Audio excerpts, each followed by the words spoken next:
Kay Brother Dave at kay Brother Roy Dansa.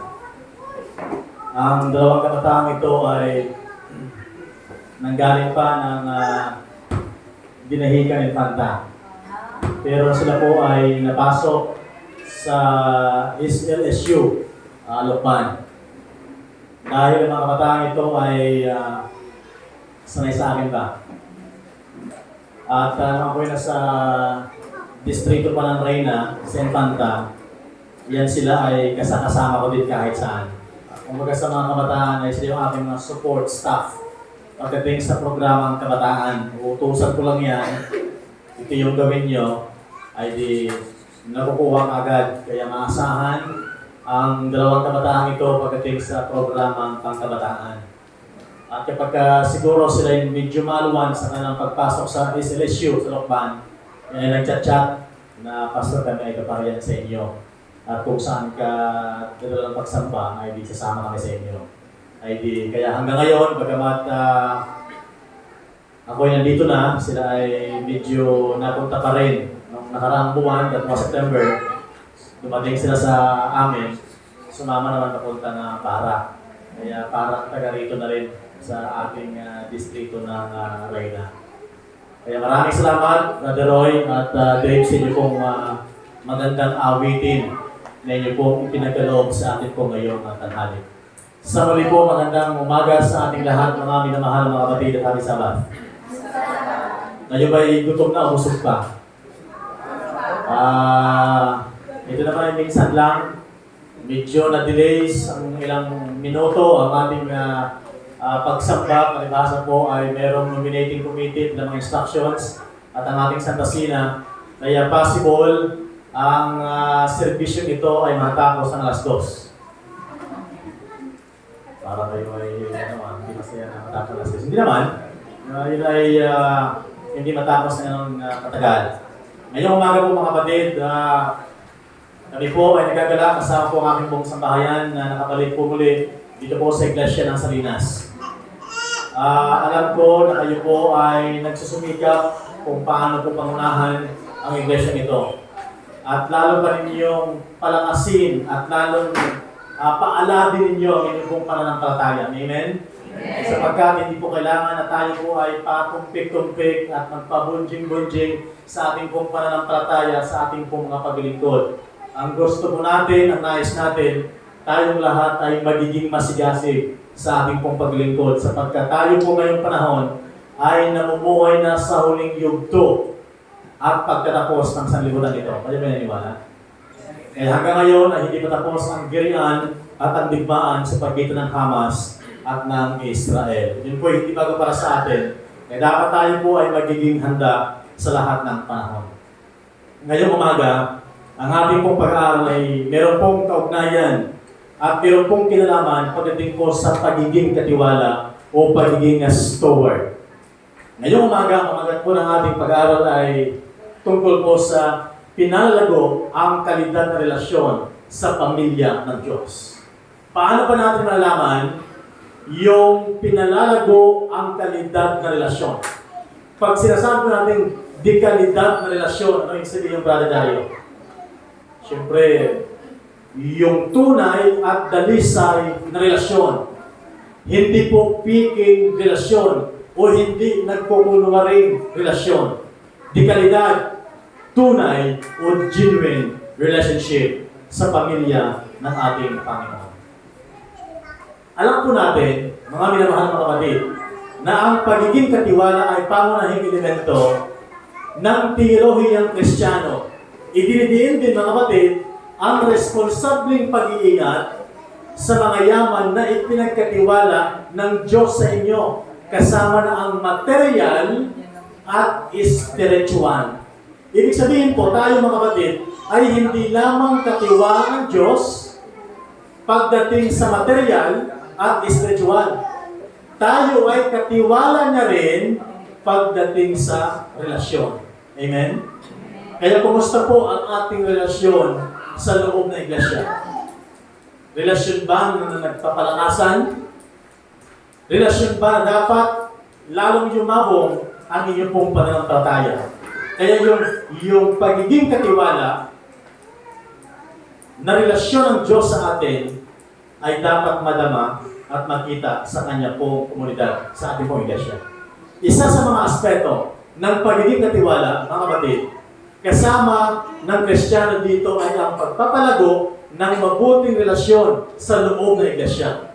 Kung kayo po ay pinagkatiwalaan ng Panginoon, ng material, ng propesyon, anumang trabaho meron kayo, ang Panginoon din mismo ay pinagkatiwalaan kayo ng relasyon sa loob ng iglesia. Kaya napakalaga mga minamahal na mga kapatid, ang relasyon natin sa loob ng iglesia. Bakit po kaya? Number one, ang pagiging katiwala ng relasyon sa isa't isa sa loob ng iglesia. Napakahalaga na tayo po ay katiwala ng relasyon sa isa't isa sa loob ng iglesia. At dapat yumaman, dapat dumami, dapat yumabong ang katiwala ng Diyos pagdating sa larangan ng relasyon. Kaya pagka ako'y pumasok sa iglesia at bagong pasok, ang aking pangamusta ay, kumusta po mga kapatid ang inyong pananampalataya? Kumusta kayo mga kapatid in general? Kaya ang sagot ay, ito pastor, gayon pa rin. Maling sagot yun. Pagka kinumusta kayo ng sino man, ng pastor, kumusta kayo mga kapatid? Ang sagot ay dapat hindi, ay pastor, gayon pa rin eh. Para namang hindi kayo pinagpapala ng Diyos yan. Ang magandang sagot supposed to be, dito, pastor, kami po ay mas mabuti, mas asinsado ikumpara nung nakalipas. Amen? Kasi kung sabihin mo sabihin pa rin, hindi parang walang Panginoon yan na nagbibigay ng pagpapala sa inyo. Kaya bilang katiwala ng relasyon sa isa't isa sa loob ng ating iglesia. Pangalawang punto, kung paano pinalago ang ating relasyon galing sa banal na kasulatan, mga theological na literature at mga practical na halimbawa ang mga pinagkukunan nito. Kaya mga kapatid, kung tayo po ay mayroong mga panawala na dapat tayo ay pagpalain, pagyamanin pagdating sa mga material at mga salapi, dapat italangin din natin sa Panginoon na magiging maayos, mabuti ang ating relasyon sa loob ng iglesia. Alam niyo mga kapatid, ako po bilang pastor, pagpasok ko sa iglesia, ramdam ko na yan. Kung mayroon pang magandang pakikitungo, ang bawat isa, o hindi, ramdam ko na yan eh. Kung mayroon pang magandang ugnayan, ang mga kapatid, o wala, mararamdaman po natin yan, mga minamahal na mga kapatid. Kaya yung relationship, bilang tayo po'y katiwala ng relasyon ng Diyos, dapat pinapaibig natin yan. Dapat yumabong yan. Dapat mag-impluensya yan sa loob ng ating iglesia bilang isang komunidad. Para sa pagtatayo ng dekalidad na relasyon sa pamamagitan ng sinasadyang magawa at pagiging katiwala para sa individual at sa buong komunidad ng iglesia. Kaya hindi po, kumbaga sa pagnegosyo, it takes time kung paano po ma-establish yung negosyo, di ba? Kaya yung mga negosyo. Pagdating sa relasyon, sa pagtatayo ng dekalidad na relasyon, it takes time kung paano po magtatayo ng dekalidad na relasyon sa loob ng ating sambahayan. Kaya mga minamahal na mga kapatid, meron pong karagahan ng dekalidad na samahan sa iglesia. Number one, ito ang sabi ni Paul. Ang sabi ni Pablo, ang komunidad ng iglesia sa isang katawan na ang bawat bahagi ay gumaganap ng isang natatanging papel upang maging posible ang pagkilos ng buong katawan. Kaya napakahalaga yun. Bilang tayo po ay bahagi ng katawan at merong natatanging papel na dapat gampanan, mga kapatid. Kaya may kasabihan na ang sakit ng kaligtingan ay ramdam ng buong katawan. Meron ba kayong nakitang cake na walang icing? Ha? Pero hindi yun ang ating kasanayan. Pag may birthday, kasal, dapat cake na may icing. Di ba? Pagka pinagsama talaga yung tinapay icing na kinain mo, di ba masarap? Blended po yun. Magtataka kayo mga kapatid. Bakit ang butas ng ilong sa ilalim? Anong purpose? Bakit ang butas ng ilong nyo ay sa ilalim? Kasi, pagka sa itaas ang butas ng ilong, pag umulan, puno yan. Kaya ang purpose ng Panginoon, nasa ilalim ang butas ng ilong. Kahit na umulan yan, ay hindi niya makasahod. Ikuhan nyo, God is the omnipotent God na siya ang napakabuting Panginoon kung ang lahat ng bagay ay mayroong purpose. Bakit yung fingers natin hindi pantay-pantay? Di ba? We have 5 fingers. Pero, pagka inopin mo yung palad mo, hindi siya pantay-pantayan. Pero pag kumain ka, nagamit ang kamay at walang kutsara tinidor, pantay-pantay na po yan. Di ba? God is amazing God. Kasi, kung agad pantay na yan ang ating 5 fingers, pag kumain ka na walang kutsara tinidor, pag subo mo yan, baka yung ibang daliri, nasa butas ng ilong na, naroon na sa bibig, baka may sa mata pa. Kasi, pantay na kaagad. Bagamat hindi man tayo pantay-pantay pagdating sa edukasyon, pagdating sa paghanap buhay. Pero ang sabi ng Panginoon kay Apostol Pablo, tayo po ay merong natatanging papel upang maging posible ang pagkilos ng buong katawan. Amen po mga kapatid? Kaya hindi pwede na lahat ng membro sa iglesia ay puro preachers. Hindi pwede yun. May preacher man, pero may singer. May listener, may speaker din. Paano kaya ang lahat? Ano mangyayari sa iglesia? Kung lahat ay puro singer, ay di walang speaker po yan. Kaya alam nyo, ang gift ay hindi lang po sa pamamagitan ng pagsasalita. Kundi ang gift natin, yung listening, tagapakinig, gift din po yan.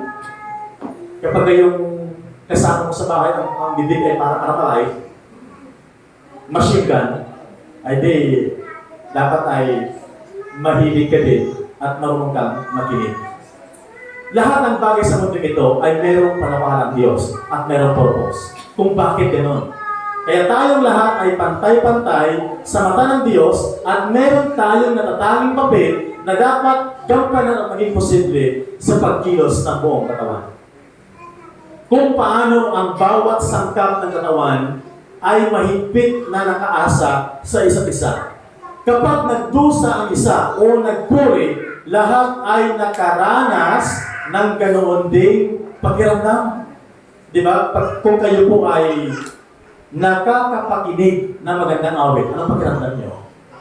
Di ba na-inspire kayo?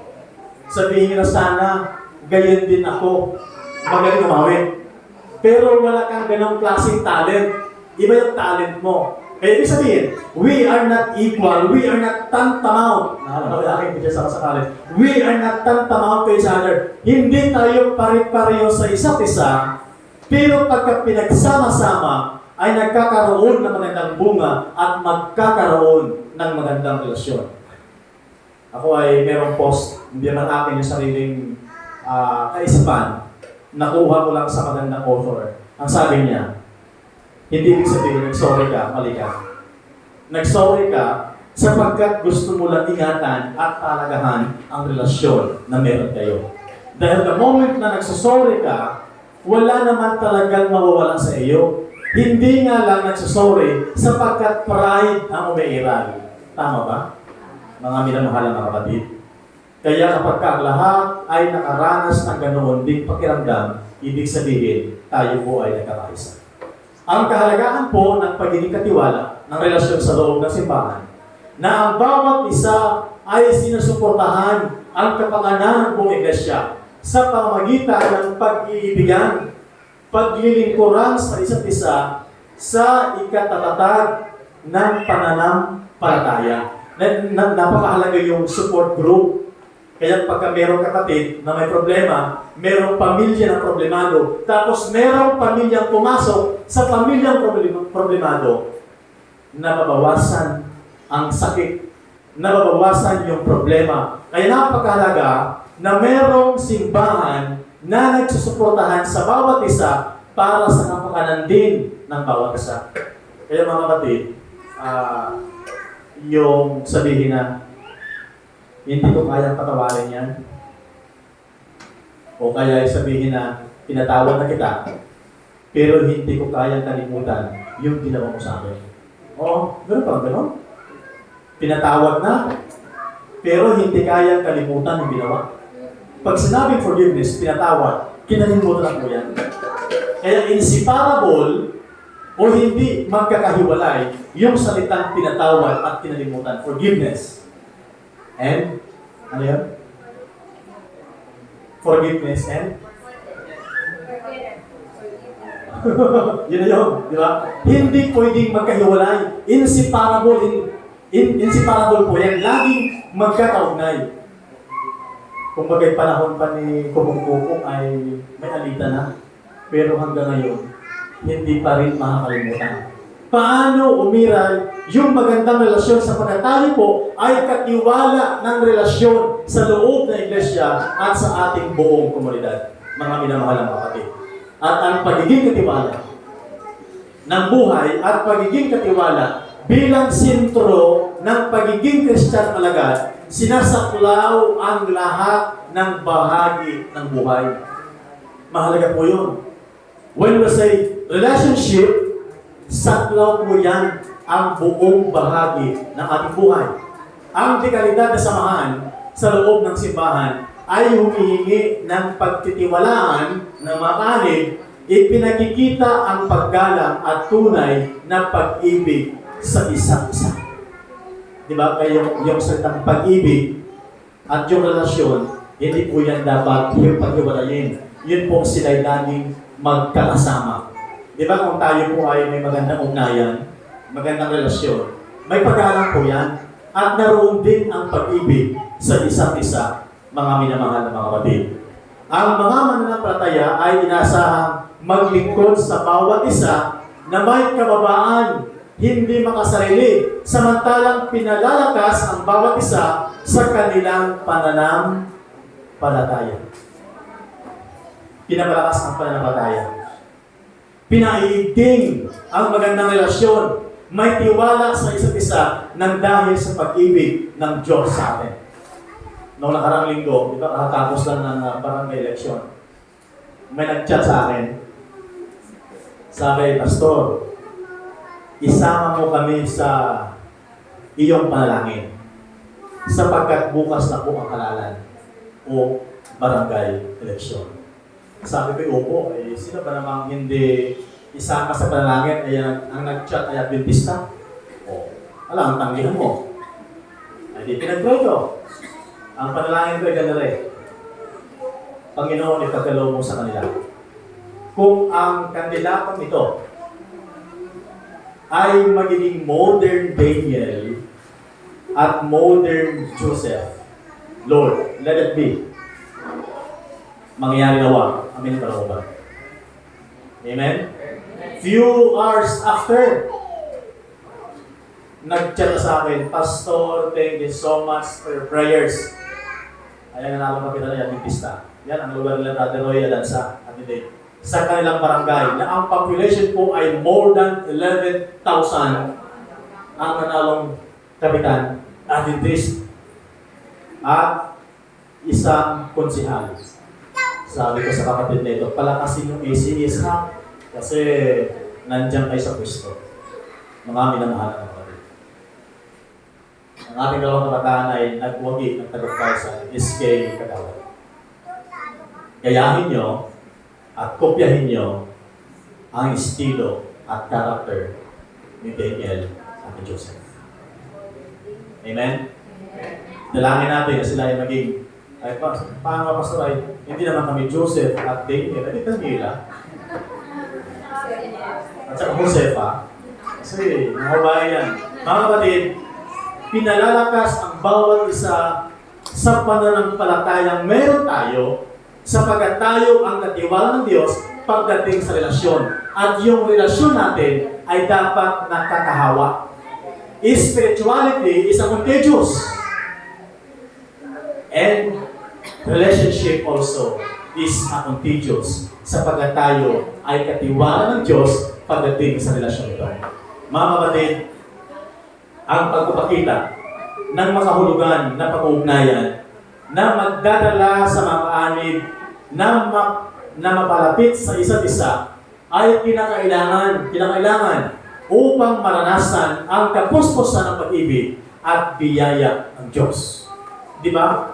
Napakasarap at magandang pagmasdan kapag maganda yung relasyon natin sa loob ng iglesia. Sa isang komunidad, nagdadamayan, nagdadalanginan, nagtutulungan, lahat na lang nagabayanihan. Kasi meron pong magandang relasyon sa bawat isa. Alam niyo mga kapatid, hindi man tayo perfecto. Lahat man tayo ay may mga pagkukulang. Lahat man tayo po ay nagkakamali. Pero yung forgiveness, yung pagpapatawad po ay yun sana ang ating magiging common denominator. Di ba sa math, Brother Jumel, merong formula na common denominator. Hindi ako mathematician, pero merong formula sa mathematics na common denominator. Alam natin yan, alam niyo yan. Sa atin po, we as Christian, bilang katiwala ng relasyon, meron tayong common denominator. At ang common denominator natin ay walang iba kundi yung forgiveness. At kapag yun po ang ating magiging common denominator palagi, forgiveness, walang malalang problema at walang malalang samahan at kiriyan sa loob ng ating simbahan. Kaya mga kapatid, napakalaga po ang mga usapin ito. Ang pagtatatag ng matibay na buklod sa loob ng pamilya, ng Diyos o ng sambahayan ay napakahalaga dahil sa iba't ibang kadahilanan. Kaya sa ating church po, bilang isang pamilya, dapat magtatag tayo ng matibay na buklod sa loob ng pamilya ng Diyos. And this is our church.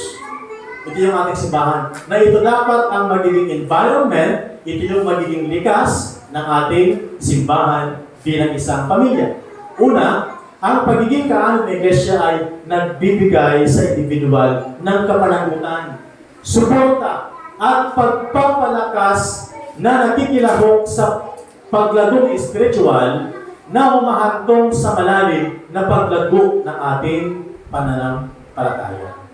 Kaya mga kapatid, kumusta po ang ating pananampalataya?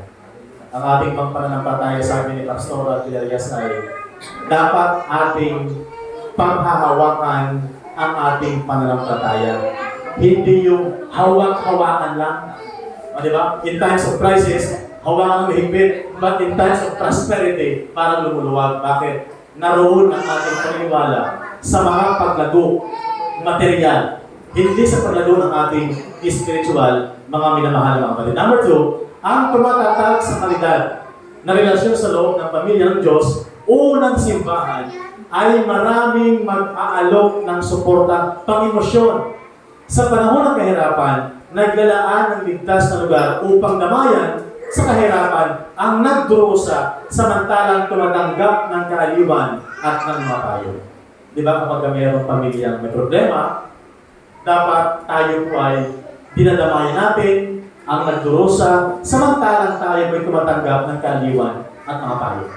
Mga minamahal mga kapatid, ang pangatlo po, ang iglesia ng komunidad ng mananampalataya na may iisang pananampalataya sa pamamagitan ng pagtatayo ng dekalidad na pakikipagrelasyon sa loob ng pamilya ng Diyos o ng simbahan.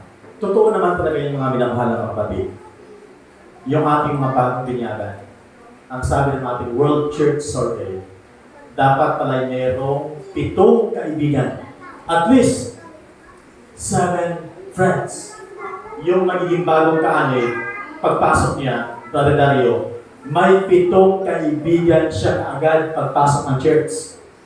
Kasi pag wala siyang 7 kaibigan, unti-unting aagwat yan. Hahanap siya ng kapamilya o isang organisasyon na siya'y merong maraming kaibigan.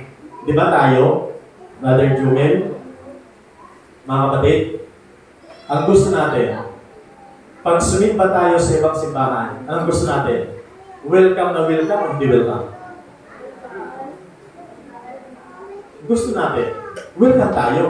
Pagka hindi ka welcome sa isang simbahan na pinuntahan mo, babalik ako hindi na. Baka sabihin mo, hindi na ako babalik dyan kasi parang hindi naman ako welcome dyan, parang hindi naman nila alam na may bisita o wala. Di ba?